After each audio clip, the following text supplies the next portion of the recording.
It's not surprising it's been, and still is, a toxic brand, Nelly said. Unless you are from China or somewhere like that, where the fact FIFA is in court in New York and associated with corruption doesn't matter, no corporation is going to consider it safe to get involved with FIFA.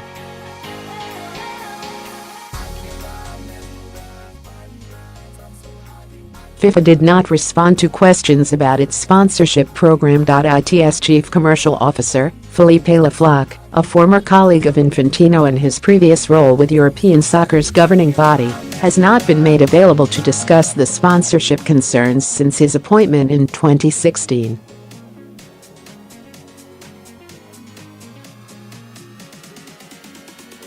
In fact, Nelly said, FIFA's association with corrupt behavior now runs so deep that he suggested the 113-year-old Fédération Internationale de Football Association should consider a name change.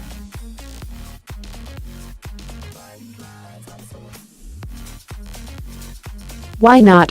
Nelly said. They need to get bright thinkers to repackage the whole thing.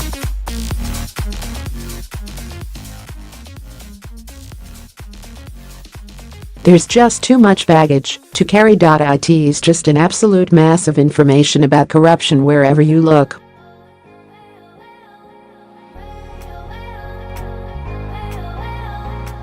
The word FIFA globally has got just the worst image in the world. If you are trying to sell the FIFA brand, if anything, those four letters stand for absolute total corruption, and it's so unattractive.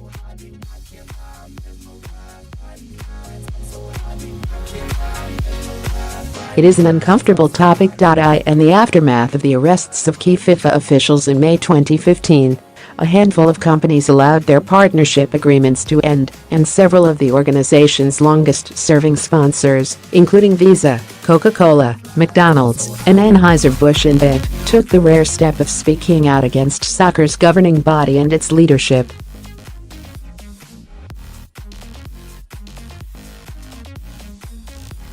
None, however, withdrew from a sponsorship agreement. In the meantime, deals with Chinese companies like the Wanda Group, Hisense, and Vivo, as well as an agreement with Qatar Airways announced earlier this year, have helped cover for the loss of partners like Sony and the Emirates airline.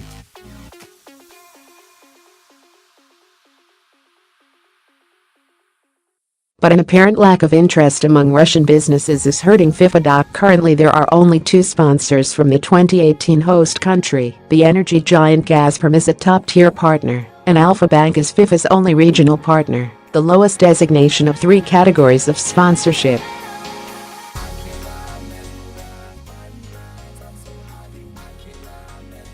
Local partners are crucial, not just in financing the event, but also in building excitement among fans in the host country, something that has been distinctly absent in Russia so far.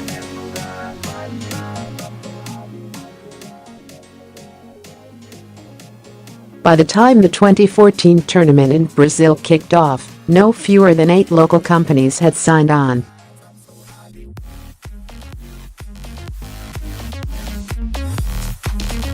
Global sponsorship income from the 2014 event was $650 million higher than the $1 billion generated at the 2010 World Cup in South Africa.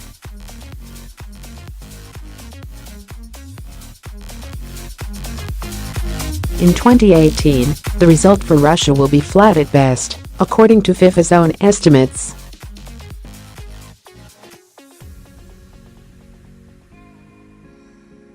FIFA's challenges appear even more pointed compared with the amount sponsors have been willing to pay for the best soccer properties.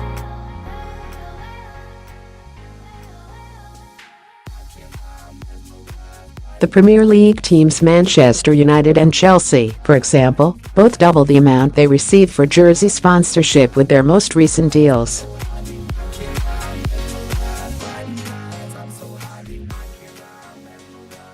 And with just over 6 months until the World Cup's opening game, time is also against FIFA.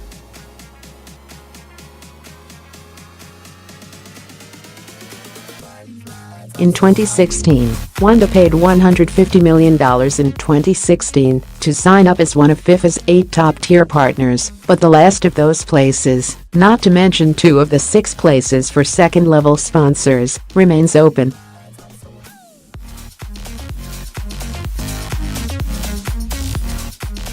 "If you are going to do a big deal and want to activate, it's really late," said Tim Crow, who recently stepped down as the chief executive of Synergy, a firm that has advised Olympic and World Cup sponsors.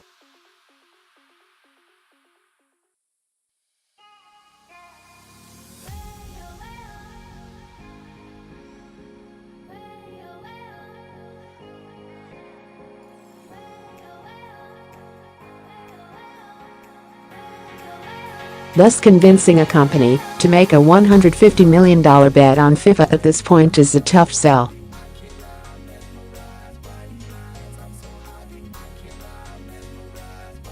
Further complicating matters is the protracted and unprecedented standoff with Russian broadcasters who continue to balk at FIFA's $100 million price tag for the domestic rights to next year's tournament, as well as international financial sanctions against prominent Russian businessmen and companies that can complicate doing business in the country.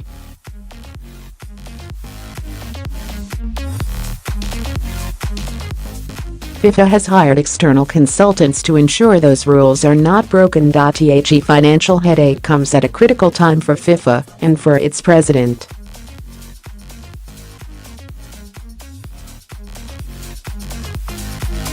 Infantino's election victory was built in part on his promise of almost $1 billion in financial handouts for the organization's 211 member associations.